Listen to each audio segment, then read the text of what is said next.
Okay, everybody, looks like we're going to go ahead and get right into game number 4 as we are going to go ahead and get things loaded. So, King Cha0S Station. Definitely should be an epic PvZ. It's our first one of the night, right? I know. So we have officially seen all PvX matchups, minus random. Yes, and I mean, it's nice. We've casted 4 different games. This is the 4th game and 4 different matchups. Yeah, so definitely getting a nice variety this evening. Absolutely. Okay, so as we get loaded into things, go ahead and switch over the cameras, get everything nice and set up. So, Liaison, do you want to take the first intro? AeiS. Sure. Spawning in the top left-hand corner on King Cha0S Station for Crossfire Gaming, the red Zerg player, WarreN. And spawning in the lower right-hand corner in the blue trunks for Imperative Gaming, it is going to be AeiS. I don't know how else to pronounce that name. That's pretty much the only thing. Sounds good to me. I mean, it's like, okay, what? Ooh, and I was really excited because I don't see many Forge Fast expands on this map, and I was like, oh my gosh, we might have a 2 racks on our or 2 gate on our hands, and sure enough, nah. Super anticlimactic. I know.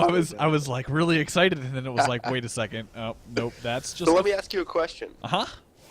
Why don't we see a lot of Forge Fast expands on this map? Well, I mean, you know, if you look at the natural, it's just it's a very painful wall. I mean, you know, Yeah. I mean, it's like, okay, so where your nexus goes down, you could build a pylon kind of like next to it, and then build kind of a wall off of your gas. But even that's kind of just like, yeah, it almost feels like you have a better shot walling off from the pylon where you placed it now to the bottom of your ramp than you do actually closing the wall off on the top high ground, having a high ground advantage. Yeah, but I mean, even at that point, it's like it takes so freaking long to get it done. I mean, any sort of cheese, which actually like by the 9-minute mark, you have your wall completed. Yeah, so I didn't quite catch it, but I think that was a 12 pool. So it was definitely on the earlier side, but he saw it with his probe. The probe definitely saw it. Yeah, and quite honestly, I think going for that slightly earlier pool actually makes perfect sense on this map, especially seeing a forge, because it's like, okay, well, you want to just let me walk in your base? That's fine. But how many lings would be successful for AeiS to get in there? Because I don't know if the cannon will be done, but it'll certainly be close by the time these lings trek across the map. Yeah, I mean, 6 lings are on the way. I mean, it really depends on where that cannon's placed. If it's placed next to the forge, you've got a potential for... you could probably get at least 3 out of the 6 lings in. But even that is kind of annoying. And he might be able to complete the wall, actually, just barely. I mean, he's got 20 seconds on the cannon, so the cannon should certainly finish, you would think. Yeah, definitely. But and then he's going to get the gate down and put the probe there on hold position. Yeah, the biggest problem that I see with this wall is, you know, you've got 2 points of contention being the end pylons. So Baneling Bust is definitely very viable. But you've also got a fairly big... I'm pretty sure that's more than just a single hex to get in there. Like, I'm pretty sure lings can actually get by that. Well, we're going to find out right now. Yeah, they did... Oh, wow. So, yeah, 3 lings. 2. Okay, 2. Darn. Almost called it. I blame the probe. Right, and this is going to be nothing more than just annoying here for AeiS, right? He shouldn't take any damage from this. Yeah, I mean, actually, this is kind of interesting, going for the later 2 assimilators. I mean, it's pretty okay. I mean, I'd say things are looking pretty good. Actually, interesting. He's delayed his cybernetic score quite a bit. Yeah, I was gonna say. I mean, the cybernetic score got delayed as a function of the zealot, but right. Yeah, you know, I think things are looking really good for WarreN. He's got a pretty good scout off, as you know, obviously being a pest in the main with the 2 probes, and I think quite honestly that, you know, the earlier pool was already justified. I mean, just simply by getting the lings in and kind of getting an idea of the gas timings. Obviously, by seeing 2 gas and then I mean, you don't Oh, necessarily... and they get a probe. Ah, there you go. More than successful. Peace of mind and a probe to boot. Yes, most. WarreN. And actually, he not only did he delay the cybernetics core, he actually delayed his warp gate research. It just started. So The attention of AeiS kind of pulled in all sorts of different places, and now he's taking very quick third and fourth gas at his natural. So you got to wonder what tech path do you think he's going to go for? I mean, Stargate tends to be the typical follow-up for this matchup, but I don't know. We might see, we might be able to see some blink. I don't know. Yeah, I was thinking maybe like a funky +2 blink timing or something along those lines, but I don't know if you need 4 gas for that. Maybe you do for the upgrades and everything. Yeah. You got a telephone going on back there?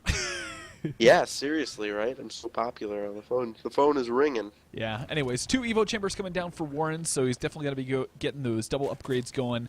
And then also his third base is going to be going down, so he's definitely looking to play more of the macro-style game, as he has been focusing on just kind of getting his creep spread going, not really building a whole lot of units. I mean, at this point, the only thing that's out on the field for him is those 4 queens. Now, granted, I got to give AeiS a good round of applause because, man, he is definitely killing the probe count. I mean, he's more or less toe-to-toe with drones, so... At the 8-minute mark, he's got 45 probes. He's just rocking it, man. That is serious. And it looks like it's going to be a 4-gate pressure coming out from him into a Stargate. So a +1 4-gate pressure. It's nothing to sneeze at here for WarreN, but his Roach WarreN should finish up in time to get some Roaches out eventually to deal with this without losing his third or something like that. Yeah, I mean, the only thing that he really has to deal with is the fact that +1 is already done. Right. So that could potentially be a little bit of an issue for him. And the possibility of, not giving this the respect that it deserves. Yeah. Quite honestly. He could lose to it because he thinks it's like 2 gates poking or 3 gates or something like that. I mean, 4 gates with +1 is respectable. Yeah, so we got 8 Roaches on the way. They're in production currently. A couple more Roaches going to be coming out here. And it does look like he's going to try and focus down getting the third base. Got to be very, very careful as the Mothership Core is actually almost taken down. Doesn't want to lose that, as that is kind of his only retreat path. And yeah, at this point, I think WarreN's done a pretty good job pushing this back. And actually, once his 1-1 kicks in, he is going to be more than steamrolling to go ahead and push across and potentially contest this third base. Yeah, I really don't think this third base is going to last here for WarreN. I know for AeiS, I should say. I know he's got a Void Ray on the way, but a Void Ray won't do much against a massive amount of Roaches that are trudging across the map, and this base isn't done yet. So, I mean, I think it's in danger for him. Yeah, I mean, Lair is finishing up, so he's not going to have Roach speed for quite some time. And honestly, with the Nexus finishing up, obviously you do have the opportunity to go ahead and throw down that Photon Overcharge, but there's a lot of Roaches here. This Nexus could potentially go down very, very quickly. We'll see the reaction time. The units are being pulled here, and the Overcharge is used. WarreN decides he is going to back off. Ooh, and with that Void Ray coming out here, actually, this is definitely going to get pushed off now. Void Ray doing a good job picking off all the low-health Roaches, basically getting a whole bunch of units for free. And, WarreN's reaction to this is saying, hey, okay, you're going to go for Void Rays. I'm going to build 20 drones and then get +2 too. And my 4th base. And that was one of those, he was like, let me see what's going on over here. Oh, you're taking your 3rd? Let me see if I can pressure it. Oh, whoa, hey, all right, I'll back off, and then I'll just take my 4th. Yeah, so, with... very calmly, not trying to overcommit to take down that 3rd. I actually like that play from WarreN. He says, hey, if you want to play greedy, I'll play greedy. No problem, man, no problem. I don't know I agree with this decision, though, because it's like, okay, 3-base Protoss is pretty darn scary. I mean... I agree. Once that death ball starts to... get up there. You're a death ball. Yeah, it's like, okay, gotta start dealing with this. And really, the only way to deal with that is to just be a nuisance, harass, get those probe kills, and really make sure that your opponent's economy isn't building a bank. Yeah, and I mean the one thing I would say that WarreN has going for him is the upgrades. He is ahead in that count, and Well, he's going to be facing up against Storm. So, Chaos, how do you feel about Storm in PvC? I mean, Roach Hydra Storm can be really, really effective because basically you focus your Storms on the back line to hit all the Hydras, and Hydras just melt with Storm. So as long as you can execute that, well, I think it's actually a really, really good way to round out his army composition. Hey, guess what we have on the map?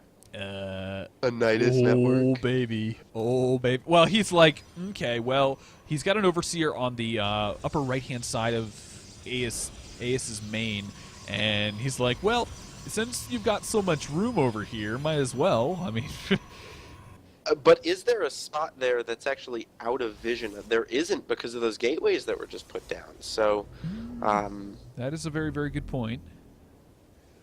I mean, okay, so the question is do you push in the front and try to kind of distract? Oh, actually, I think it's going down.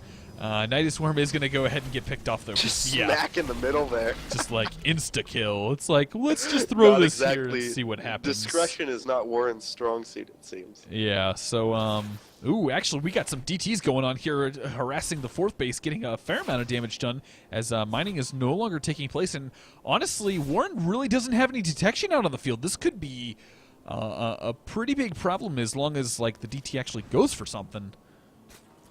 Yeah, he's got, he's got 5 Overseers. I think he just killed a DT at his third, and he's trying to keep tabs on some of the other ones, but one is slipping into the natural right now. Yeah, I think AeiS is doing a really, really good job getting his harassment. Obviously, he knows that his opponent is focusing on, maxing out his army as he's already maxed out. And, he's just trying to buy himself some time to get that critical mass of Protoss units. Yeah, I think what's really annoying about this DT timing for WarreN is this is exactly the time where he kind of wants to be out on the map. And it's, just 1 or 2 DTs at each base, and suddenly he's just got to sit at home. Yeah, and honestly, this DT might actually take out the fourth. It really depends on whether or not the... No, I refuse to believe it. Oh, it just barely gets taken out with 250 health left, though. I mean, oh, man. That's respectable, man. That DT went to town.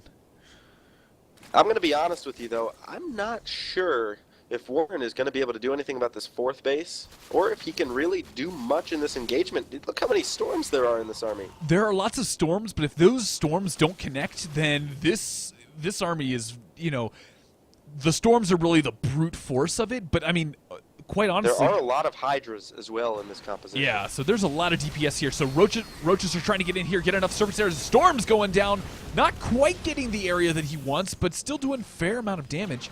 And WarreN's like, don't quite want that positioning. Not so good. Yeah, and look at his main base. There's Zealots warping in. They take down the Extractors. They've got a bunch of kills as well. And the spawning pool, is he going to lose his pool? I don't know, but he definitely needs to be I mean, he's not focusing it. I think had he focused it, he might have been able to get it. I think he would have certainly gotten it. Yeah, I mean, it's down to half health at this point, and yeah. So, I mean... Zealots and DTs warped in on the top right as well. He's everywhere on the map. AeiS is all over the place. Yeah, doing a really good job keeping the harassment up and actually, just forcing WarreN to build extra stack defenses. And quite honestly... There's 1 queen on the map right now. 1 queen. Oh, really? And it's about to go down if he can get in there. Oh my gosh. So, yeah, so there are no more injects coming. And holy lack of production on the Zerg side. Yeah, you never see that. And quite honestly, no queens, and he's not even making them. Yeah, I completely overlooked that.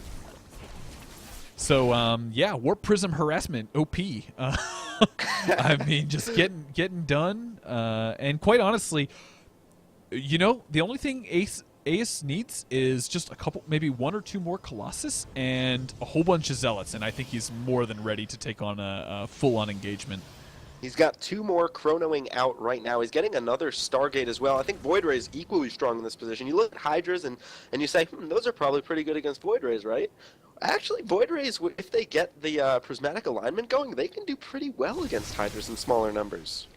Yeah, so yeah, it looks like AeiS is like, okay, I think it's about time I go push this Time to go.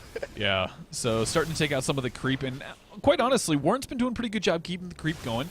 It's extended almost to the 4th base of AeiS, so definitely keeping that going. Ooh, trying to get a nice little surround here. Will WarreN be able to... This is his only chance, I feel. Yeah. He's got to be very... Ooh, nice force fields, actually. And honestly, I don't think this is an engagement that WarreN really wants to take. I mean... There are still no queens on the map, AeiS. Oh my gosh. And still no queen. Yeah. Oh, and the Vipers are getting feedback to no more yoinks. Oh, this engagement's going to go really well for AeiS. I mean, it's like... He has 12 larvae to remake this army he's about to lose to these Storms. Oh my gosh. Storm's going down, getting a ton of damage done. Colossus cleaning things up. And I don't know if WarreN has enough to replenish. I mean, 12 roaches isn't going to do it. Now he makes queens. Now he makes queens. He's like, wait a second. Why don't I have production? Oh, wait. I haven't been, like, going back and injecting every 30 seconds. Yeah, and with the rest of this army getting cleaned up, I think things are looking pretty grim here for WarreN. So yeah, I think Imperative Gaming definitely gonna do this. I think GG all but a formality here. Very well played by AeiS. I have to say, that was pretty creative with the warp prisms and focusing down the queens. I think we saw the benefits of focusing down queens rather than you know, the hatcheries or even production like you know, build tech buildings like a spawning pool. Yeah, I mean, quite honestly, it was just very well executed, just overall great StarCraft playing, and yeah, AeiS definitely going to take this pretty convincingly as he does come in here and clean up this third base. Still, you know, decent service area coming out of WarreN, but I don't know, the Storms and the Colossus, you know, it's just a matter of time. There's too much Protoss on the map right now, Cha0S. Too much Protoss. Yeah, I'm not sure I understand the Phoenix production. That's a little odd to me, but, you know, whatevs. Probably to lift off and kill more queens, to tell you the truth. Yeah, so a whole bunch of more Zealots warping in. Gone. Yeah, a whole bunch of more Zealots warping in, and yeah, I think at this point, you know, AeiS definitely in a very, very strong position here. Could easily take a 5th base and really start to, you know, add to he hasn't even had his his Mothership Core with the army at all the whole time. The Mothership Core is sitting at the 4th base, anticipating some sort of counterattack. It's just not coming because there's no production. I mean, I think that's the best option. While it doesn't give him the flexibility to actually pull out if he needs to. We got a small... Well, just a time warp would just be devastating for Storms. It's almost like a freeze frame for your Storms. Yeah, AeiS needs to be a little bit careful. Doesn't want to lose too many units at this point. I mean, he's got the bank and he's got the supply difference, but I mean, 75 probes. That's a lot of probes. So that means there's not really as much army supply as he would probably prefer. But with more Void Ray and Colossi trekking across the map, I think ultimately our original prediction as to the outcome is going to remain correct here. Yeah, I mean, I guess he's just kind of waiting to make sure he's got exactly the unit composition. WarreN trying to get in here, getting a pretty decent concave. Looks like, yeah, with those Storms going down, it looks like he's trying to push in and focus down some of the Colossus, but there's just too much. AeiS just pushing in here, trying to hold on for his team, or WarreN is, and not gonna quite. Yeah, he's like, crap. Oh wow! And so he knows it. I mean, that's really all there is to it. Yep, GG is gonna get called, and it looks like Imperative Gaming gonna go ahead and take game number 4. So, so I think that is going to give them 3rd win, which will obviously give them the best of the series. We will still play out game number 5 as we are playing for points, not necessarily the best of 5 portion of this. So we will take a quick break as we get the last game set up. Any last comments there, Liaison? No, I thought we had actually enough time towards the end of that game because WarreN fought it out so valiantly to really cover pretty much everything. But I mean, really solid play from AeiS. That was very creative, and I thought he capitalized on the opportunity really well. Yep. So we will go ahead and get to a very, very quick break, and so stay tuned, and we will get that last game coming here shortly.